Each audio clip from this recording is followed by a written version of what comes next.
En 2007, por primera vez en 16 años, el hombre más rico del mundo no era americano, ni europeo, ni árabe, era mexicano. Carlos Slim, un ingeniero de Ciudad de México que en los años más caóticos de su país llegó a controlar el 40% de las comunicaciones de toda una nación, un nivel de concentración que ningún empresario en el mundo desarrollado hubiera podido alcanzar sin que alguien se lo permitiera. ¿Quién se lo permitió? ¿Y a qué precio? Eso lo decides tú, al final. La historia de Carlos Slim no empieza con él. Empieza en 1902, en un puerto libanés, con un adolescente de 14 años llamado Julián Slim Haddad. Julián vivía bajo el dominio del Imperio Otomano, que en esa época obligaba a los jóvenes a enlistarse en su ejército. Su madre tomó una decisión difícil. Lo exilió antes de que cumpliera 15 años, sin hablar español, sin dinero, con una maleta y la dirección de sus hermanos mayores en México. Llegó al puerto de Veracruz en 1902. Se trasladó a Tampico, donde ya vivían 4 de sus hermanos. Y en 1904, con solo 16 años, fundó junto a su hermano José una mercería en el centro de Ciudad de México, llamada La Estrella de Oriente. Vendían hilos, botones y telas. Negocio sencillo, pero Julián tenía algo que no aprendió en ninguna escuela. Sabía leer el momento. En 1914, en plena Revolución Mexicana, cuando todos huían y cerraban negocios, Julián le compró la parte a su hermano y se quedó solo con el negocio, en el peor momento, invirtiendo cuando todos vendían. Para 1921, su patrimonio superaba el $1.000.000, una fortuna para la época. Ese instinto, comprar cuando el miedo manda, no era un accidente, era una filosofía. Y Julián se la enseñó a sus hijos desde pequeños, dándole a cada uno una libreta de ahorros para registrar cada peso que entraba y cada peso que salía.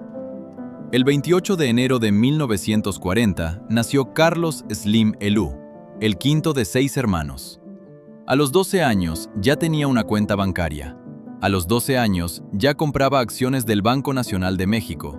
A los 13 murió su padre. Julián Slim Haddad falleció en 1953, dejando a su familia una empresa sólida y una mentalidad que valía más que cualquier herencia. El dinero no es para gastarlo, es para ponerlo a trabajar. Carlos Slim se graduó de Ingeniería Civil en la UNAM en 1961. Mientras estudiaba, daba clases de álgebra en la misma universidad. Su tesis era sobre programación lineal, la ciencia de optimizar recursos con el mínimo desperdicio. Era la mentalidad perfecta para los negocios. A los 25 años fundó su primera empresa inmobiliaria, Inmobiliaria Carso. El nombre lo inventó con su esposa Sumaya Domit, tomando las primeras letras de sus nombres, Car, Los, Su, Maya, Carso. Con el dinero de bodas que recibieron de la madre de Carlos, en lugar de comprar una casa, Slim compró un terreno, construyó un edificio, vivió en el primer piso, vendió el resto, y con esas ganancias arrancó su inmobiliaria. Después vinieron más empresas, una financiera, una tabacalera, mineras, una cadena de restaurantes. Slim compraba empresas que estaban en problemas y les daba vuelta. Sus críticos decían que esperaba a que las cosas se pusieran mal para entrar barato. Sus defensores decían que eso era exactamente lo que hacía Warren Buffett. Para finales de los 70, Slim era uno de los 5 empresarios más importantes de México, pero su nombre todavía no era el más conocido del país. Eso estaba a punto de cambiar, de una manera que nadie esperaba. 1982. El gobierno mexicano suspende el pago de su deuda externa, el peso colapsa, la inflación se dispara. Los inversionistas extranjeros huyen. Los mexicanos con dinero envían sus ahorros a cuentas en Estados Unidos. Es el pánico total. Y Carlos Slim hace lo que haría su padre en 1914. Entra. Mientras todos venden, Slim compra. Las acciones de las empresas mexicanas cotizaban a menos del 5% de su valor real. Slim las ve como oportunidades, no como ruinas. En 1982, 1983 y 1984, adquiere fábricas, empresas mineras, compra Sanborns, la cadena de restaurantes y tiendas más icónica del país. Y en 1985, constituye lo que hoy es el corazón de su imperio, Grupo Carso. Pero la crisis de los 80 fue solo el ensayo. La jugada real estaba por venir y tenía que ver con algo que en ese momento casi nadie en México usaba: el teléfono. 1989. El presidente Carlos Salinas de Gortari anuncia que el gobierno mexicano va a privatizar Teléfonos de México, Telmex. La empresa de telefonía estatal que llevaba 18 años en manos del gobierno y que para ese momento era, según datos del Banco Mundial, un 43% menos eficiente que en 1981. 3 grupos presentaron propuestas. El ganador fue Carlos Slim, con su grupo Carso, asociado a France Telecom y SBC Communications de Estados Unidos. El precio pagado, $1,757 millones por el paquete de control. Lo que recibió a cambio, el monopolio absoluto de la telefonía en México durante 6 años, sin competencia, con tarifa libre.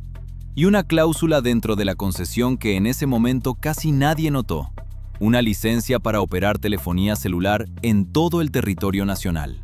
Esa cláusula era el futuro. Años después, el propio Salinas de Gortari reconoció públicamente que Telmex se convirtió en un monopolio privado que mantuvo tarifas altas durante años.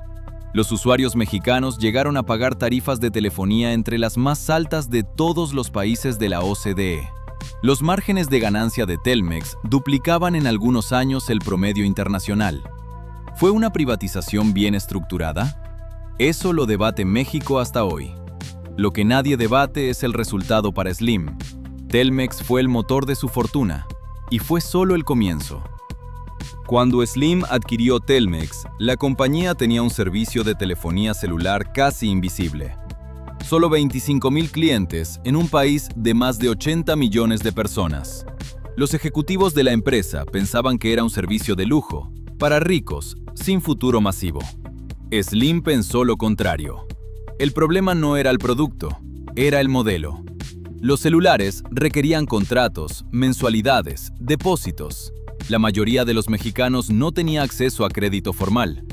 Slim aplicó lo que había aprendido vendiendo cigarrillos. El volumen es más importante que el margen. No les vendas a los que pueden pagar mensualidades. Véndele a todos. La solución: la tarjeta de prepago. Comprar crédito para hacer llamadas, tan fácil y tan barato como comprar dulces en la tienda de la esquina. Sin contrato, sin historial crediticio, sin mensualidad. El sistema de prepago celular que hoy usa el mundo entero fue pioneramente masificado por Slim en México. En 1996, separó el negocio celular de Telmex y creó América Móvil. En los años siguientes comenzó a comprar operadoras de telefonía celular en toda América Latina: Colombia, Argentina, Brasil, Chile, Centroamérica. País por país, construyó la red de telecomunicaciones móviles más grande de la región. Hoy, América Móvil es la empresa de telecomunicaciones más grande de América Latina, con más de 300 millones de clientes, operando en 25 países. Y en 2007, la suma de todo eso convirtió a Carlos Slim en el hombre más rico del planeta, con una fortuna estimada en $67,800 millones, superando por primera vez a Bill Gates. Era la primera vez en 16 años que el título no lo tenía alguien de Estados Unidos, Europa o Medio Oriente. Entre 2010 y 2013, Forbes rankeó a Carlos Slim como el hombre más rico del mundo, 3 años consecutivos. Su fortuna llegó a los $74,000 millones en 2011. Para contexto, en ese momento, 1 de cada 10 pesos que se movían en la economía mexicana tenía algún vínculo con una empresa de Slim. Y ahí está la tensión que nunca desaparece cuando se habla de él. México era, al mismo tiempo que producía al hombre más rico del mundo, uno de los países con mayor desigualdad de América Latina.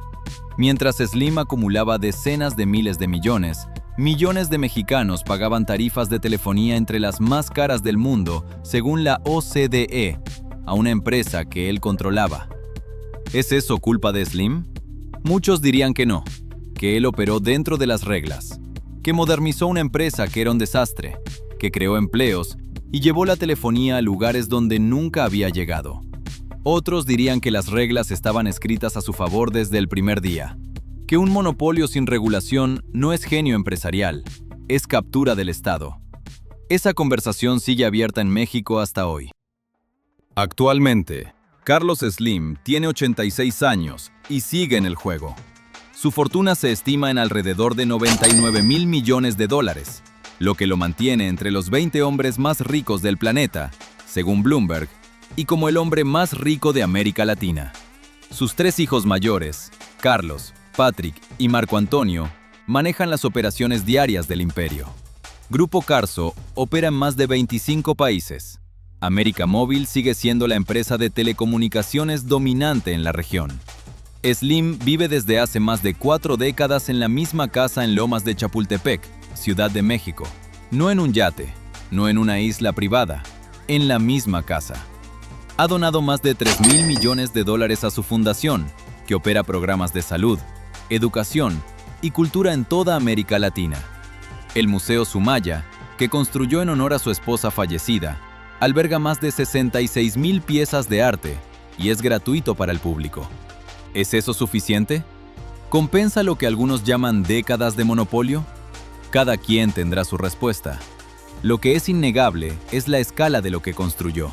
Un hijo de un inmigrante libanés que llegó sin hablar español, con una maleta y 4 hermanos en Tampico, hoy controla el mayor conglomerado de América Latina.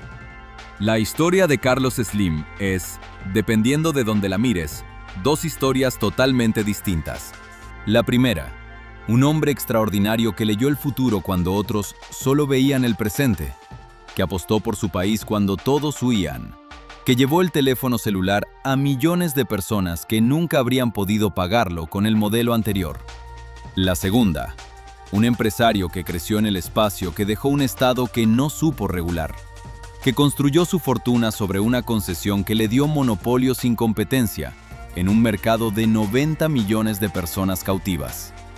Slim probablemente diría que las 2 son verdad, y que eso no es una contradicción, que así funciona el capitalismo real, el que se practica y no el que se enseña en las universidades.